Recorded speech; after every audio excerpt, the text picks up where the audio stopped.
Is your Midea AC flashing that annoying E1 error and not starting? Here's what it means and how to fix it. On Midea air conditioners, E1 usually means the indoor and outdoor units are not communicating properly.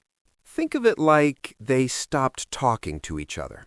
This can happen for three main reasons: mode conflict, communication wire problem, or a faulty control board. Let's start with the most common one, mode conflict. If you have multiple indoor units and one is set to cooling while another is set to heating, the system gets confused and shuts down with E1. So check every indoor unit and make sure they're all in the same mode. Next step, reset the system. Turn the AC completely off from the breaker. Wait about 10 minutes. This forces both units to restart and sync properly. Then turn it back on.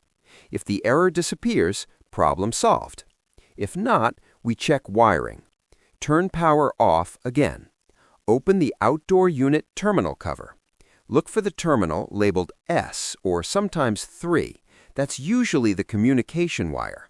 Make sure it's tight, not loose, not burnt, and not damaged. Follow that same wire back to the indoor unit and check that end too. Also, inspect the outdoor PCB fuse. If it's blown, replace it with the same type and rating. If everything looks normal but E1 still shows up, then the problem could be the indoor PCB, outdoor PCB, or inverter module. At that point, professional repair is needed. If you found this video helpful, hit the like button, subscribe for more, and drop your questions in the comments. I'll do my best to answer.